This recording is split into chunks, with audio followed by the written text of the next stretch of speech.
পেঁচাতে পেঁচাতে গলা পর্যন্ত পেঁচিয়ে ছবল দিয়ে বলবে আনা মালুক আনা কানজুক, আনা মালুক আমি তোর মাল, আমি তোর সম্পদ, আনা কানজুক আমি তোর ব্যাংক ব্যালেন্স, আমারে খা। এক একটা ছবলের চোটে পুরো দেহটা 70 গজ জামিনের ভেতরে চলে যাবে। এজন্য বিশ্বনবী বলতেন কবর হলো জাহান্নামের প্রথম স্টেশন, কবর হলো আখিরাতের প্রথম স্টেশন। কবরের এই স্টেশনে যদি মাফ পাওয়া যায়, সামনে যতগুলো স্টেশন পার হতে হবে সবগুলারে সহজ করে দিবে কে? আর কবরের স্টেশনে যদি গন্ডগোল লাগে, সামনে আরো গন্ডগোল আছে না নাই? দুনিয়ার সম্পদ, লোভ, লালসা, এই সম্পদের প্রতি আকাঙ্ক্ষা তোমাদেরকে গাফেল বানিয়ে দিয়েছে। এই গাফলতি তোমাদের কমবে না, থামবে না। হাত্তা জুরতুমুল মাকাবির, যতদিন না কবরে যাও, কবরে না যাওয়া পর্যন্ত এই খাই খাই নাই নাই এই মানসিকতা তোমাদের থেকে কশিন কালেও যাবে না। চিৎকার করে বলেন কথাটা কার? এজন্য বিশ্বনবী বলতেন আকসিরু যিকরা হাযিমিল লাযাত, জীবনের সব স্বাদ আল্লাহকে নিঃস্বাদ করে দেয়, পানসা করে দেয়, ওই মৃত্যুর কথা বেশি বেশি স্মরণ করবা। জীবনের স্বাদ আল্লাহ সব কিছুকে পানসা করে দেয় কোন জিনিস? মরণ। চিল্লায় বলেন কোন জিনিস? আর জোরে বলেন কোন জিনিস? আজ থেকে 20 বছর আগে এরকম এত বিল্ডিং, টাওয়ার, ফাউন্ডেশন ছিল? কথা বলেন, ছিল না। কুমিল্লা শহরে, চট্টগ্রামে, ঢাকায় আজ থেকে 20 বছর আগে এখন যেমনি টাওয়ার বানানোর প্রতিযোগিতা, এগুলো ছিল? কথা বলেন।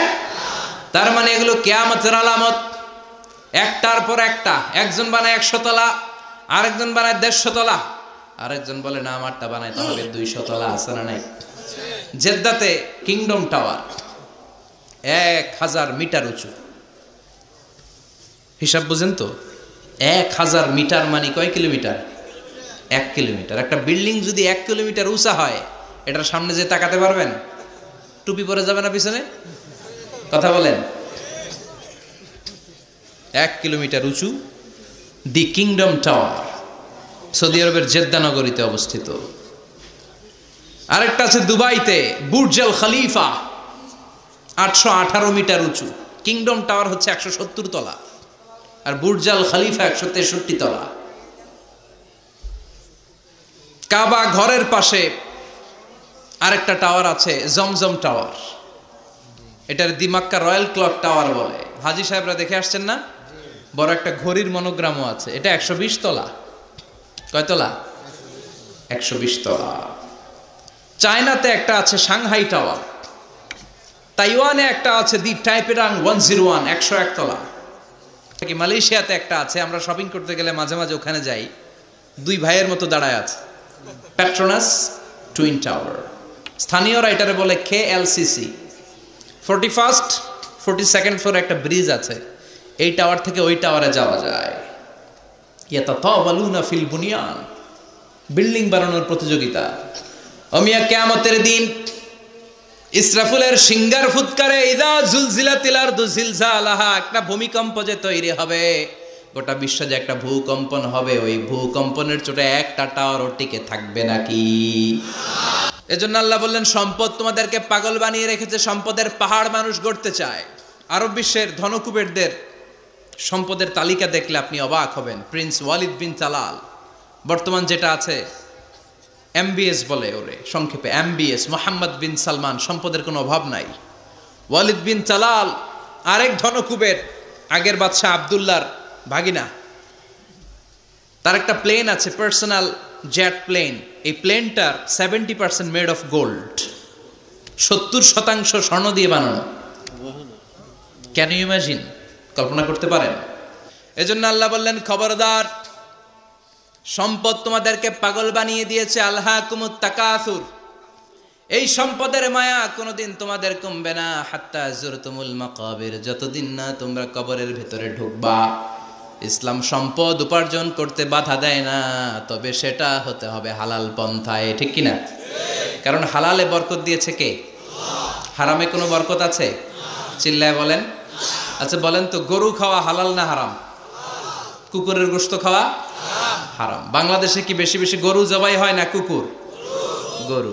গরু বছরে বাচ্চা দেয় কয়টা? একটা। কুকুর বাচ্চা দেয় কয়টা? 6টা 7টা, অনেকগুলো। তারপরেও বাংলার জামিনে গরু বেশি না কুকুর বেশি? সুবহানাল্লাহ পড়বেন না?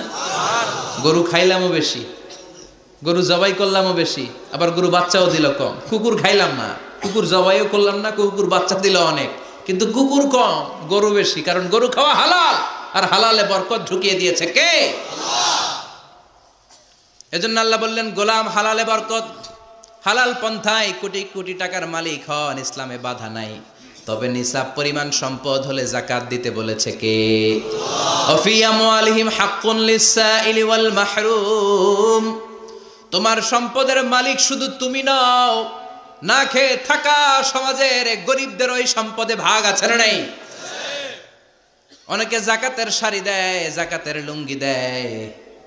জাকাতের শাড়ি বলতে জাকাতের লুঙ্গি বলতে কোনো লুঙ্গি নাই, ঠিক কিনা? জাকাত হচ্ছে এমন পরিমাণে সম্পদ আপনি একজনকে দিয়ে দিবেন, ওই সম্পদ পেয়ে জীবনে আর কোনো দিন যেন তার আরেক জায়গায় জাকাতের টাকা নিতে হাত পাতা না লাগে। কিন্তু জাকাতের শাড়ি দেয়, আছে না নাই? পত্রিকায় বিজ্ঞপ্তি দেয়, আবার ওই শাড়ি আনতে যায় পদপৃষ্ট হয়ে লোকজন মারা যায়, এরকম ডাকাত আছে না নাই? এজন্য আল্লাহ বললেন খবরদার, সম্পদ উপার্জন করো, কিন্তু নিসাব পরিমাণ সম্পদের মালিক হলে যাকাত দিবা। ওয়াল্লাযীনা ইয়াকনিজুনা যাহাবা ওয়াল ফিদ্দাতা ওয়ালা ইউনফিকুনাহা ফী সাবিলিল্লাহ ফাবাশশিরহুম বিআযাবিন আলীম। যারা সম্পদের মালিক হয় কিন্তু আমার রাস্তায় যাকাত দেয় না, ও নবী তাদেরকে আপনি কঠিন আযাবের সুসংবাদ দেন। পড়েন নাউযুবিল্লাহ। ও মিয়া, আযাবের কি সুসংবাদ হয় না দুঃসংবাদ? কিন্তু আল্লাহ সুসংবাদ বললেন কেন? কারণ আযাবটা বড় করা হবে। যাকাত যারা দেয় না, ব্যাংক ব্যালেন্স করে, এফডিআর করে, সঞ্চয়পত্র কিনে রাখে, ফ্ল্যাটের পর ফ্ল্যাট কিনে রাখে, জমির পর জমি কিনে রাখে, যাকাত দেয় না, ওদের শাস্তি হবে ভয়ঙ্কর। শাস্তির তীব্রতা বোঝানোর জন্য আল্লাহ বললেন সুসংবাদ। ছেলে পরীক্ষায় ফেল করেছে, গণিত পরীক্ষায়, মা বলে ফেল করছস, তোর বাপে আসুক, এমন মাইট দিবে মাইট খাইয়া মজা টের পাবি। ও মিয়া, মাইট দিলে কি মজা লাগে না ব্যথা লাগে? কথা কন। তোর মা তো কয় মজা পাবি, মজা টের পাবি, তার মানে মাইটটা খুব করা মাইর হবে, করা। আল্লাহ বললেন কারুনের দিকে তাকা, যারা সম্পদের যাকাত দিস না কারুনের দিকে তাকা। সাইয়েদনা মুসা আলাইহিস সালামের চাচাতো ভাই মুসা আলাইহিস সালাম বললেন কারুন যাকাত দাও। কয় কেন দিমু? কারণ আল্লাহ তোমারে সম্পদ দিয়েছে। কারণ বলে কোন আল্লাহ টাল্লাহ আমারে সম্পদ দেয় নাই, ইন্নামা উতিতুহু আলা ইলমিন ইনদি, আমার বুদ্ধি খাটিয়ে সম্পদের মালিক আমি হয়েছি। আমার ব্রেন খাটাইছি মিয়া, বুদ্ধি খাটাইছি, মাথার ঘাম পায়ে ফেলে আমি সম্পদ কামাইছি, কোনো জাকাত টাকা দেব না। সাইয়েদনা মুসা আলাইহিস সালাম বললেন দাওয়াত দেওয়ার দায়িত্ব আমার, দাওয়াত দিলাম, যাকাত দাও, না হলে কঠিন আযাব তোমার উপর চেপে বসবে। কারণ বলে পারলে তুমি শাস্তি নিয়ে আসো। সাইয়েদনা মুসা আলাইহিস সালাম আল্লাহরে বললেন আল্লাহ অনেক আমি দাওয়াত দিলাম, গরিব দুঃখীদের মাঝে যাকাত দেয় না, আপনি শাস্তি পাঠান। রব্বুল আলামিন বললেন কিছুক্ষণের মধ্যে পুরো জমিনটা কারুন তার সম্পদ সহ সব কিছুকে মাটিতে দাবিয়ে দিবে। ফাখাসাফনা বিহি ওয়া বিদারিহিল আরদ, হঠাৎ করে পুরো জমিন কারুনের সম্পদ সহ মাটিতে টান দিতে লাগলো। আমি জায়গাটা নিজে দেখে এসেছি, আমি মিশরে পড়াশোনা করেছি, তো মিশরের কায়রোতে ছিলাম। কায়রো থেকে প্রায় 100 মাইল দূর হবে একটা শহর আছে ফাইউম। এই ফাইউম শহরে বহাইরা কারুন, কারুনের সব সম্পদ সহ বাড়িঘর সহ জমিন যেখানে দাবিয়ে তাকে জমিনের ভেতরে বুক গর্ভস্থ মাটির ভেতরে ঢুকিয়ে ফেলেছে, ওই জায়গাটা আজও ঠিক ওই রকম আছে। ওখানে একটা লেক হয়ে গিয়েছে, হ্রদ, মিশরীরা এখন মাছ ধরে। জমিন তাকে ভিতরে টানতে লাগলো, হাঁটু পর্যন্ত টেনে ফেলার পরে সে বলে আমি উঠে যাব, কোমর পর্যন্ত মাটির ভেতরে গেড়ে গেল, সে বলল আমি বেঁচে যাব। এবার গলা পর্যন্ত যখন দেহটা মাটিতে দেবে যায়, এবার হাত তুলে বলে মুসা সব সম্পদ তোমার, আমারে বাঁচাও। এমন ভালো মানুষ, সোজা আঙ্গুলে কি সব সময় উঠে দেয়, ও মুসা সম্পদ নাও, আমারে বাঁচাও, বাঁচতে চাই। সাইয়েদনা মুসা বলে দ্য টাইম ইজ আপ, সময় শেষ। যখন দাওয়াত দিয়েছি তখন যদি দাওয়াত মেনে নিতা বেঁচে যেতা, এখন আমারও কিছু করার নাই, আমি গেলাম। ইয়াতাজালজালু ফিল আরদ হাত্তা ইয়াউমুল কিয়ামা, প্রতিদিন সহিহ বুখারীর বর্ণনা 1 বিঘত পরিমাণ আল্লাহ তাআলা জামিনকে আদেশ দিয়েছেন কারুন এবং তার সম্পদকে প্রতিদিন 1 বিঘত করে জামিনের ভেতরে নিতে থাকবে up to the day of judgement. কিয়ামত পর্যন্ত কারুন তার সম্পদ সহ জমিনের ভিতরে যেতেই থাকবে। চিল্লায় পড়েন সুবহানাল্লাহ। এজন্য আল্লাহ বললেন সম্পদ তোমারে বাঁচাতে পারে না, ক্ষমতা তোমারে বাঁচাতে পারে না, বাঁচাতে পারে একজন, তিনি কে? আল্লাহকুমুত তাকাসুরু হাত্তা যুরতুমুল মাকাবির। দুনিয়ার সম্পদের লোভে পড়ে আখিরাতকে তোমরা বেমালুম ভুলে গিয়েছো। এই গাফলতি তোমাদের থামবে না যতক্ষণ না তোমরা কবরে ঢুকবা। কার কথা? এজন্য যাকাত দেওয়ার দরকার আছে না নাই? সম্পদগুলো কিয়ামতের দিন পেঁচাতে কোমর পর্যন্ত পেঁচাবে, আবার পেঁচাতে গলা পর্যন্ত পেঁচিয়ে ছোবল দিয়ে বলবে আনা মালুক আনা কানজুক। আনা মালুক, আমি তোর মাল, আমি তোর সম্পদ। আনা কানজুক, আমি তোর ব্যাংক ব্যালেন্স, আমারে খা। এক একটা ছোবলের চোটে পুরো দেহটা 70 গজ জামিনের ভেতরে চলে যাবে। এজন্য আল্লাহ বললেন আল্লাহকুমুত তাকাসুরু হাত্তা যুরতুমুল মাকাবির। দুনিয়ার প্রাচুর্যতা তোমাদেরকে মোহাচ্ছন্ন করেছে। আমরা মোহের মধ্যে পড়ে আছি, ঠিক কি না? আমাদের চলাফেরা, কথাবার্তা, লাইফস্টাইল দেখলে মনেই হয় না যে আমরা মরব। মনে হয় যে 1000 বছর রাজত্ব করতে আমরা এসেছি, কেউ আমাদেরকে থামাতে পারবে না, কোনোদিন আমাদের মরণ হবে না। চিল্লায় বলেন ঠিক কি না? এই দুনিয়াটা আসল জীবন না, আসল জীবন কবরের জীবন। এই দুনিয়ার দৃষ্টান্ত আল্লাহর কাছে হলো 4টা স্বর্ণের টুকরার মতো আর 3টা লাশের মতো। স্বর্ণের টুকরা কয়টা?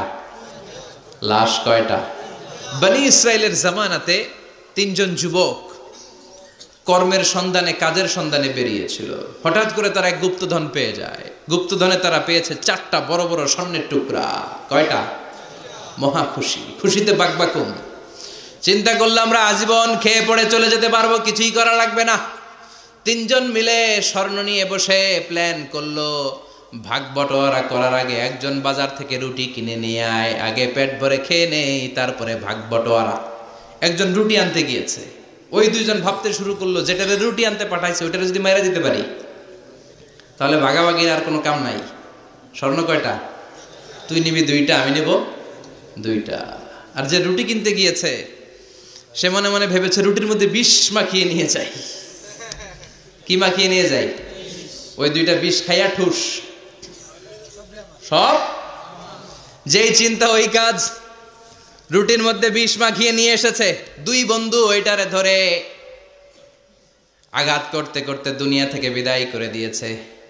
এবার 2টা বলে এইটারে মারতে অনেক কষ্ট হয়েছে, আগে খাইয়া লই, এরপরে তুই 2টা আমি 2টা।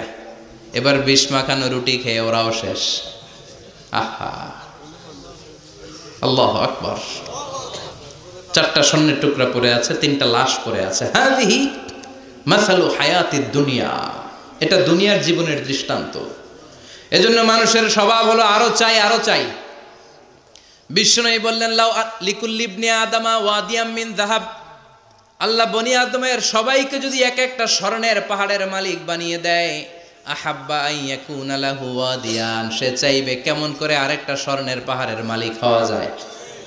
ও মিয়া, আমার যদি একটা স্বর্ণের পাহাড়ের মালিক বানায় দেয়, আমার 14 পুরুষ সে স্বর্ণের পাহাড় বেচা খেয়ে শেষ করতে পারবো? তা আরেকটা দিয়ে আমি কি করব? সবাইকে যদি এক একটা স্বর্ণের পাহাড়েরও মালিক বানিয়ে দেয়া হয়, তারপরেও প্রত্যেকে চাইবে কেমন করে আরেকটা পাহাড়ের মালিক হওয়া যায়। কারণ ওই যে খাই খাই, আরো লাগবে, আরো লাগবে। ওয়ালাই ইয়ামলা আফাহু ইল্লা তুরাব। কবরের মাটি ওর মুখে ঢোকার আগ পর্যন্ত ওর এই খাই খাই স্বভাবের বন্ধ হবে না। চিৎকার করে বলেন ঠিক কি না? এজন্য বিষ্ণু বলতেন আকসিরু যিকরা হাযিমিল লাযাত। জীবনের সব স্বাদ আল্লাহকে নিঃস্বাদ করে দেয়, পানসা করে দেয়। ওই মৃত্যুর কথা বেশি বেশি স্মরণ করবা। জীবনের স্বাদ আল্লাহ সব কিছুকে পানসা করে দেয়। কোন জিনিস? মরণ। চিল্লায় বলেন কোন জিনিস? আর জোরে বলেন কোন জিনিস? সব মরে যাবে, সবাই মরে যাব। মালাকুল মাউত সবার রূহ কবজ করে ফেলবে। আল্লাহ বলবে আখবিরনি মাইয়াবকা। হে মৃত্যুর ফেরেশতা, কি করছো? কয় সব মারছি। সবাইরে মারছো? সব শেষ। কে বাকি? জিনেরা বাকি। জিনদেরও মারো। সবগুলো জিন শেষ করা হবে, বাকি থাকবে ইবলিস। আল্লাহ বলবেন সবাইকে যেই কষ্ট দিয়ে ইন্তেকাল করিয়েছ সবগুলো কষ্ট একত্রিত করে ইবলিসটারে তুমি মারো। সবচেয়ে কষ্ট দিয়ে নির্মমভাবে ইবলিসকেও শেষ করা হবে।